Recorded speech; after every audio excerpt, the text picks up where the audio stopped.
Herminio, es nuestro turno. Vamos a hablar por fin de La Mula. Sí, y decía antes que hay mucho que hablar de La Mula. Muchísimo que hablar porque, por desgracia, esta película que ha tardado pues casi 4 años en estrenarse, pues ha sido más conocida por los asuntos legales que por la obra per se, y es que todavía tenemos pues causas abiertas, ¿eh? Sí, esto al final son los tribunales los que digan la última palabra, como siempre. Pero esta película nos afecta mucho y además a mí me interesaba porque tenía, desde el principio en el rodaje, pues tenía una singularidad de esta película que a mí me interesaba, ¿no?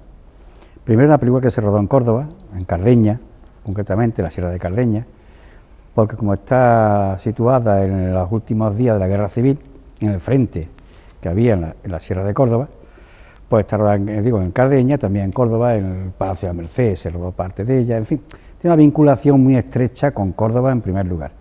En segundo lugar, la dirigía Michael Redford, que es un director que a mí también me interesa desde El cartero y Pablo Neruda.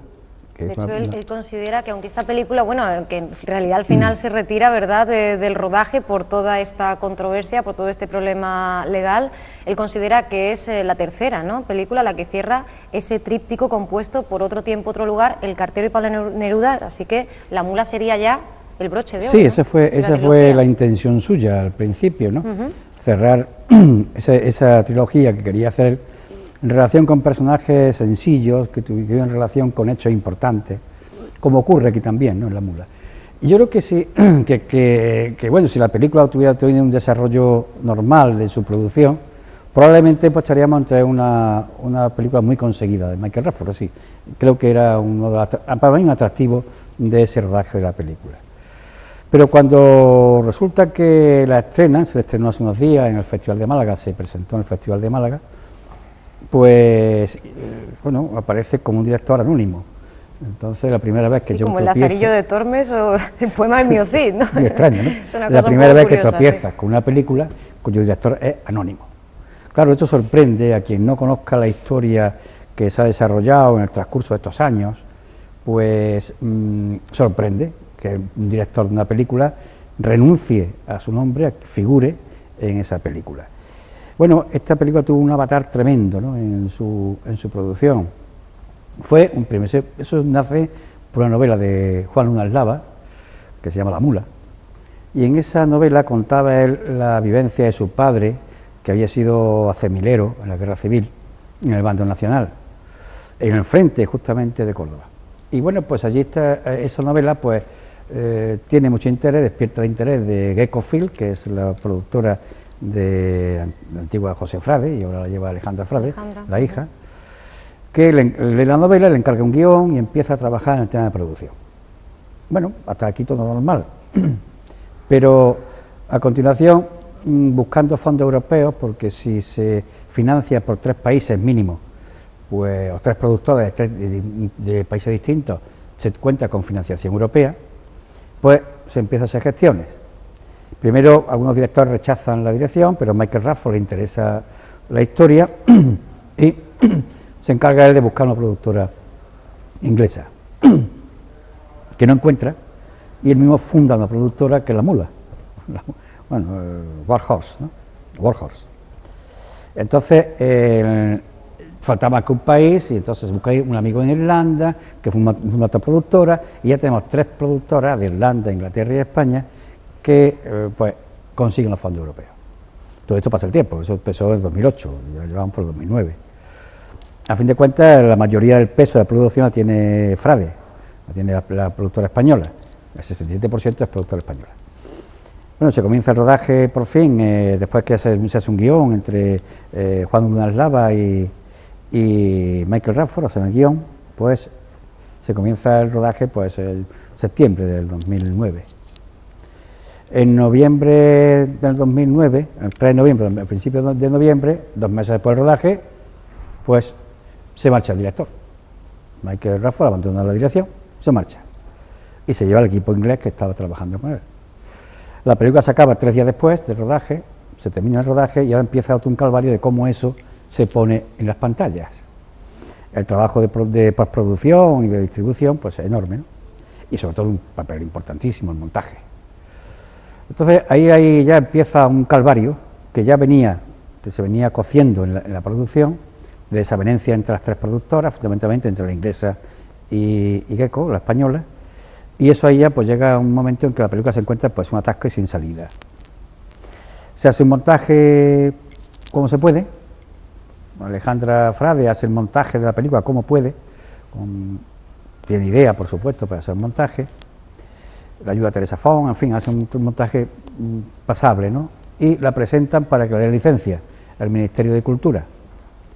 A la sazón la ministra de Cultura era González Cinde, Ángeles González Cinde, cineasta por más señas. Pero tenía un director general de cine, Ignasi Guardán, que era un catalán que duró muy poquito en la dirección general, porque montó tal pollo en el cine español que por poco se lo carga, y la ministra tuvo que quitarlo. Bueno, pues la película se presenta para que le dé la licencia, Ignasi Guardán dice que no, que es una película lesiva y que no le da licencia para exhibirla. Pues otro pleito, la película parada, otro lío. Al final pues se le da la licencia cuando pasa el tiempo y ya otro ministro le da la licencia y consigue llegar a tranca y barranca a las pantallas. Pues hace una semana que se estrena. Pues esto es un poco la aventura de esta película. La pregunta es, ¿se nota esto en la película? Sí, se nota. Tantas vicisitudes. La película trata de una historia muy interesante, una historia más de la Guerra Civil, aunque esta vez los ojos que nos ven, aunque la narración es de Juan Luna Eslava y la historia es de Juan Luna Eslava, los ojos que nos ven, que quiere analizar esa historia, esa parte de historia, no es español, es Michael Radford. Y entonces es extranjero, y esa visión a mí me interesaba, porque bueno, ¿cómo los ve este hombre en un tema como este, tan todavía sin cerrar en la historia de España? Sí, esa guerra civil, hay mucho que decir además desde el punto de vista cinematográfico. Y queda mucho que decir. Y se han hecho muchas películas también ya sobre la guerra civil, y esta yo creía y estaba convencido de que no era una película más. Por lo pronto cuenta la historia de este que tú has descrito antes, de este mulero, que era el padre del autor del libro, de Juan Luna Eslava, y que bueno, pues se desarrolla, él está allí en la guerra, pues bueno, porque le toca. Ya está. Esto es una cosa que queda pasmada en la película. La película no va por temas ideológicos de confrontación, hay tiros, por supuesto, porque es una guerra. De hecho, por no tomar partido, hay quien le ha criticado cierta adhesión, ¿no?, al bando fascista, y lo que hace la película precisamente es no tomar partido, ¿no?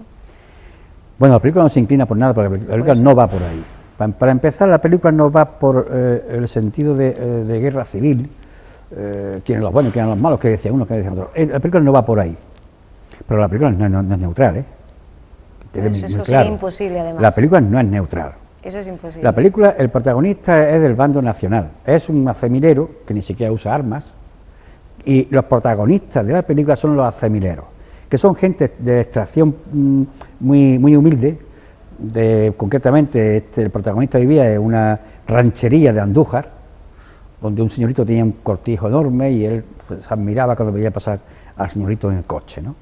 Entonces, de esta extracción es prácticamente todos los componentes. Entonces, la película demuestra cómo se matan vecinos, amigos, hermanos, cómo esa guerra civil, esa crueldad de la guerra civil, se queda reflejada ahí, en que realmente está luchando gente de un pueblo contra otro. Oye, y además, es más, el hecho de que todos se encuentran cuando un moro viene a venderle cosas.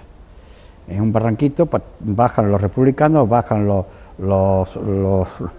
sublevados, los nacionales, y se encuentran allí, y allí compran todo, y se intercambian cosas y toda historia, y ya tienen ocasión de hablar los amigos. Entonces, eso en la película queda claro. También queda claro una cosa en la película, y con esto cierro el tema político-ideológico, ¿no? El mensaje que lleva la película, queda claro también, es el que representa un alférez de complemento, que está allí pues, también porque le toca, y porque no tiene valor para pasarse a la zona republicana, porque ahí es donde están sus ideas. Eso es importante, pero las lecciones que le da a este megalfabeto mulero es una consigna clara: la libertad por encima de la esclavitud. Hay que luchar por la libertad. No seas esclavo, lucha por tu libertad. Ese es el mensaje, digamos, más profundo político que tiene la película. Aparte, un poco ridiculizar de alguna manera a las pantomimas fascistas de Franco y toda esta historia, ¿no? Entonces, eso es lo que la película enseña en cuanto al aspecto ideológico. Pero la película va por ahí. Eso, digamos, que es el contexto, es el escenario donde se desarrolla la actividad y se lleva a cabo el argumento. Lo que realmente le importa al director, que yo no voy a llamar anónimo, voy a llamar Rafford, porque eso es el que lo hace. Sí, porque la termina Sebastián Cluzet, pero vaya, incluso las malas lenguas dicen que lo hace ocultándose, camuflándose para que nadie le reconozca, o sea, que en realidad lo que hace es simplemente pues poner el punto y final, ¿no? Bueno, Sebastián Cluzet es que era el director de anuncios de televisión francesa, o sea que, fíjate, ¿no? Entonces, la película lo que le interesa es la relación personal, la descripción de los personajes y sus relaciones. Primero, relación de pareja, porque él pues se enamora de Conchi, una señorita del pueblo, donde él baja del frente, pues tiene contacto, va allí a comprar cosas y a divertirse. Entonces, bueno, pues esa relación está muy bien reflejada en la película, muy humana, muy cercana, muy bonita la relación, ¿no? Que queda patente también los intereses de cada uno en la película. La relación de amistad también queda muy clara. La amistad realmente entre el papel que desempeña el Chato, que secunda la Rosa. Bueno, pues él y él, ¿no? Y sobre todo, muy importante, la relación con la mula, que es la protagonista de la película, ¿no? Es una de las conexiones, ¿no?, con otros títulos como La vaquilla, por ejemplo, ¿no? Sí, pero es diferente. Es diferente, pero claro, la similitud era... La similitud es la misma. La similitud es un animal en tierra de nadie, ¿no? Sí. La mula es, bueno, pues él encuentra a la mula, casualmente huyendo de, bueno, lo coge un bombardero, lo coge allí en medio de un bosque y pues aparece por allí la mula aquella que está suelta y se queda con la mula. Entonces, la película es como camufla a su mula, porque él quiere terminar la guerra, llevarse la mula a su casa, como si fuera suya. Es una cosa, para la mula es magnífica, es una mula blanca magnífica, ¿no? Entonces se pasa toda la historia camuflando y disfrazando y escondiendo la mula en el regimiento para que... Él es mulero, entonces maneja todas las mulas, pero la suya es que destaca mucho, entonces la va escondiendo. Es muy divertido, porque tiene muchas escenas de humor. Es divertido cómo él va escondiendo y esa relación con la mula, ¿no? Pero realmente la mula, él se confiesa a la mula y le confiesa sus cuitas, sus ambiciones, sus deseos, su futuro. Se lo confiesa a la mula es su confesora. Entonces él le habla mucho a Valentinilla que le llama, ¿no? Valentinilla. Esa relación con la mula es especial.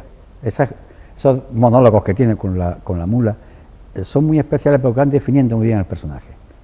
Los personajes están medianamente bien reflejados, ¿no? La película, en definitiva, pues creo que en ese aspecto lo cuadra bien, el aspecto humano.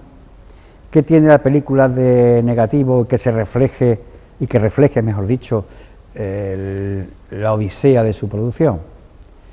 Pues dos cosas fundamentales. Una, el montaje. Es decir, el montaje de la película chirría.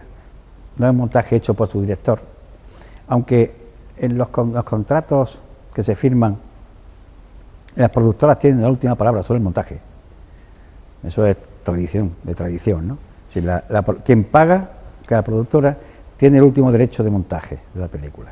Poder montarla o remontar la película, si no le gusta el montaje que ha hecho el director.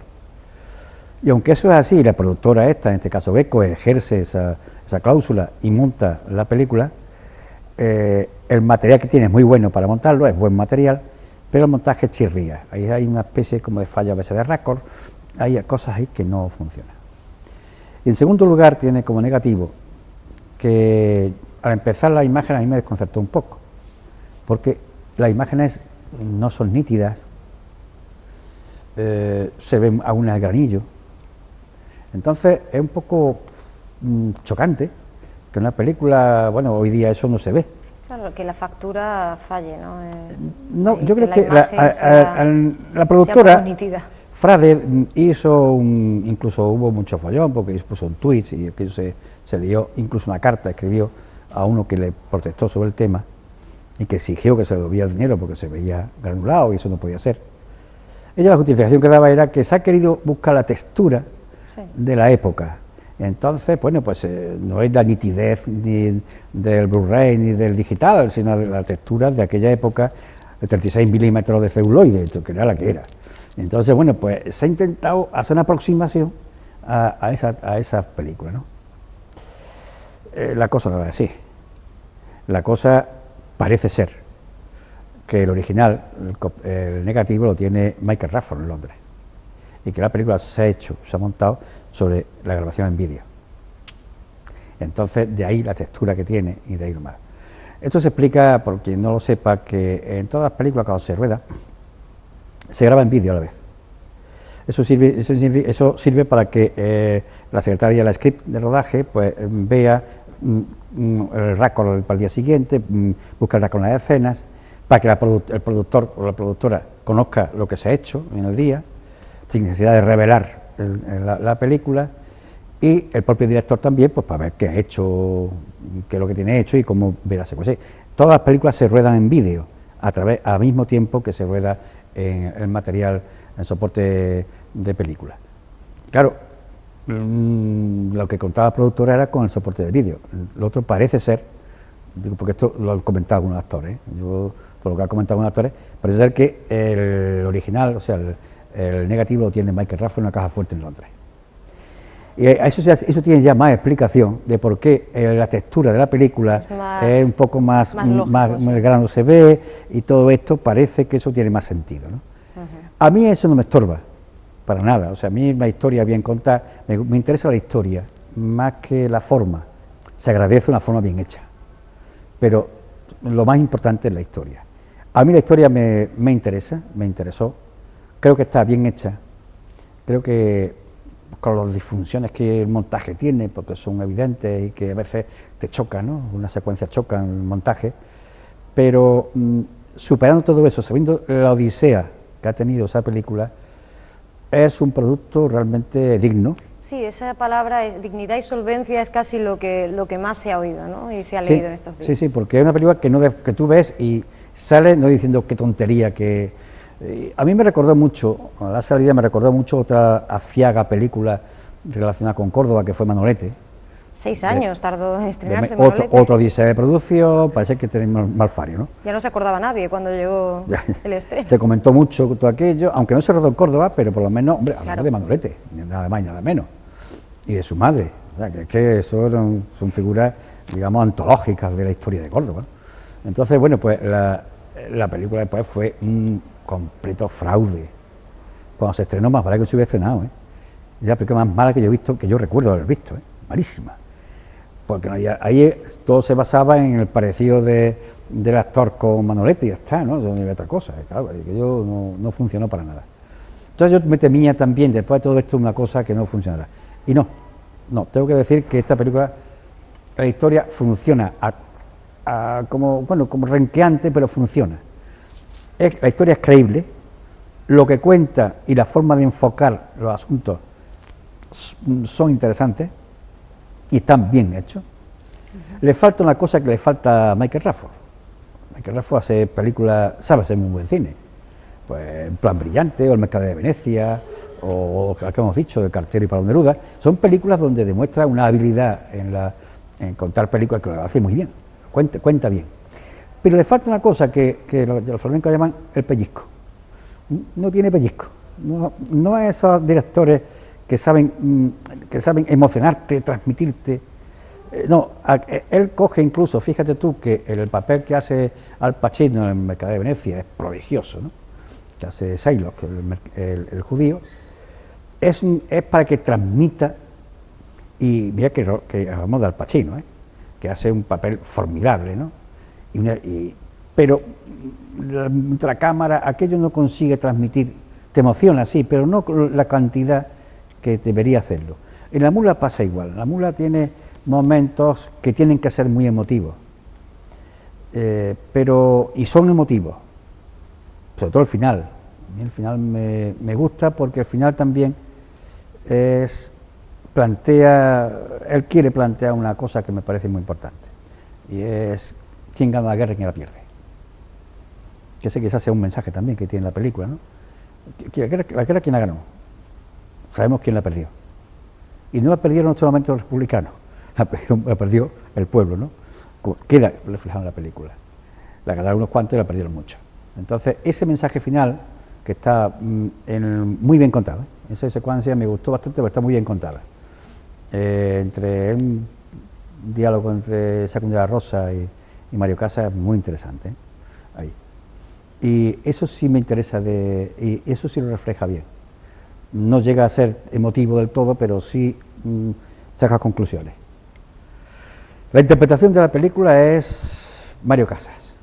Hay que decir que Mario Casas... adelante con el Biznaga de Plata, después de tantos avatares, como decíamos, de tantas dificultades y escollos en el camino, finalmente llegaba al Festival de Málaga y además con ese premio, ¿no?, a la mejor interpretación masculina. Además, es muy importante porque se lo dan sus compañeros actores, o sea que ese premio lo entregan en Málaga los actores. Entonces, a mí me convenció, es un personaje que me convenció. Se han dicho muchas tonterías sobre su acento y su historia, que si acento jienense, que si no sé qué, un acento andaluz, que lo hace bien.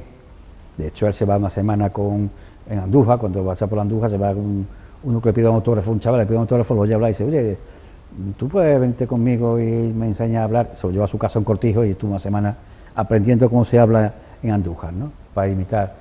Pero a mí, aparte de la voz, o sea, aparte del acento que tenga, más o menos, a mí me interesa mucho la interpretación que tiene. Está muy bien. Representa muy bien lo que el director quiere que sea. Es un personaje extraído de una ranchería, medio de analfabeto, que es mulero y que se encuentra en una guerra. Y que todo lo que ocurre, él lo interpreta de esa manera, de la manera de su cultura, de su origen, ¿no? Y ese personaje, que es un personaje, no es el guapetón que te acostumbra a ser Mario Casas, y que ya había hecho un papel para mí muy interesante en Grupo 7, y que aquí vuelvo otra vez bueno, tiene mucho interés en verlo, porque si sigue por ese camino de esfuerzo y de dedicación, va a llegar a ser un buen actor. A mí me convenció, en esta película me ha convencido mucho el papel de Mario Casas. No puedo decir lo mismo de la María Valverde. Sí, también la crítica negativa en este caso ha sido... Porque que la verdad fue... A mí, bueno, yo no sabía... Porque, bueno, esa interpretación que tiene ahí, pues, esa la puede hacer, no sé, cualquiera. Nosotros puede hacer, vamos, una actriz que se nota que está interpretando, es lo peor que puede pasar. Y en esta película se nota que está interpretando un papel que no chilló, en fin, un poco... Aparte que el personaje está bien, el personaje está bien definido, pero la interpretación que tiene es nefasta, ¿no? A mí no me gustó nada. Y Secund de la Rosa, muy bien, es un actor que tiene solvencia en estos papeles secundarios que siempre se le asignan y que se le encasilla, pero lo hace muy bien. Es un actor fantástico, quizá habría que darle una oportunidad como a tantos y tantos grandes secundarios. Pero yo creo que el cine se hace también con secundarios, ¿eh? Sí, pero no sabemos si en otra lid también lo podrían resolver. Es posible, bien, ¿no? Es posible, pero ahí yo recuerdo de secundarios que sin ellos las películas hubieran sido otra cosa. Por supuesto. O sea, que son personajes muy contundentes, son actores muy contundentes en esos personajes secundarios. Entonces, está bien también, Secund de la Rosa está muy bien. La película es, yo diría que aceptable, yo creo que la película se puede ver, se pasa un rato, quien no sea muy exigente con la imagen digital y vaya a ver, que quiera ver imágenes digitales, quien quiera ver imágenes digitales maravillosas no vaya, quien quiera ver una historia que es interesante, que vaya. De esas virtudes anónimas de las que hablaba el crítico Antonio Dopazo, ¿no?, que es lo que nos cuenta la película. Y además, aunque tengamos ese problema, como decíamos, con el formato, para compensar, si se ha aplaudido mucho la elección del escenario. Sí, porque además la producción está bien hecha. Esa película ha costado 6 millones de euros, que no es una producción demasiado cara. Aunque claro, para las productoras europeas, sobre todo las españolas, que pues, andan de esa manera, pues supone un mundo, ¿no? Claro. Entonces, pues claro, incluso teniendo en cuenta que Gecko la española tuvo que que avalar también las otras que no encontraban financiación, porque claro, aparte de los fondos europeos, a través de Eurimagen, cada productora se buscaba en su gobierno las subvenciones, entonces, pero la solvencia había que demostrarla, y Geico estuvo también pagando, en fin, la producción ha sido un desastre total y absoluto, pero la película, la producción no es lo peor, digamos, de la película está bien, en producción. Bueno, la guerra sale la que sale, tampoco el tema va por una hazaña bélica, no va por batallas, la película no tiene nada que ver con batallas.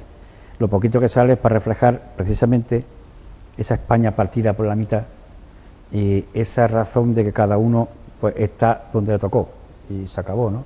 Algunos están por convicciones, otros porque les tocaron. O sea que es que esa fue la realidad de la guerra civil. Los que nos han contado la guerra civil, que la vivieron, pues mi padre también, que estuvo también en el frente ese, mi padre estuvo en el frente también de la Sierra de Córdoba, ¿no? Bueno, pues contaba cosas que después la película refleja.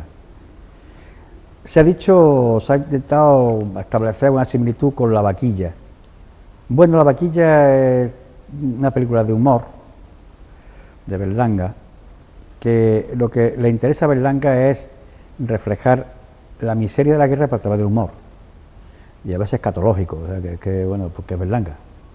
Entonces, pues te diviertes mucho con la Friolanda y con el sacristán, ¿no? Viendo una trinchera a otra y pasándose todos persiguiendo la vaquilla aquella para comer. Aquello era el hambre, o sea, la vaquilla simbolizaba el hambre de los dos bandos. Y quien conquistaba la vaquilla, pues comía, ¿no? Aquí no, aquí la mula no tiene esa simbología. La mula es algo entrañable para el que la encuentra. Y no hay disputa ninguna disputa hay por la mula. Incluso al final, bueno, pues tampoco hay una disputa, sino que simplemente pues una equivocación, ¿no? Lo que ocurre. No quiero contar más porque si no. Pero bueno, quiero decir que aquí no se disputa la mula es la relación de la mula con él y él con la mula. La mula para él es más importante que todo. O sea, lo más importante de su vida es la mula. Después viene Conchi, pero primero la mula. Por ese orden, además, ¿no? Entonces, él está dispuesto a perder a Conchi, que está enamorado de ella, pero a la mula no está dispuesto a perderla. Esa relación de la mula con él, el meollo, ¿no?, de la cuestión de la película esta, que digo, no tiene en ese aspecto nada que ver con la vaquilla de Berlanga, otro animal dividido entre los dos bandos, pero aquí la mula no está dividida, está adjudicada de primera hora ya a una persona en concreto, ¿no? Bueno, entonces, como hemos dicho antes, la recomendamos, ¿no? Para ya... Sí, los exigentes de la perfección de la imagen se pueden llevar un pequeño sobresalto, pero los que les guste eso, historia bien contada, y pueden ir a verla. Bueno, Herminio, pues te agradecemos mucho que una semana más hayas estado con nosotros. En la próxima ocasión ya sí nos veremos, ¿verdad?, el jueves, que es el día habitual de nuestra sección de cine. Ahí nos veremos. Muchísimas gracias, Herminio, y hasta dentro de una semana. A vosotros.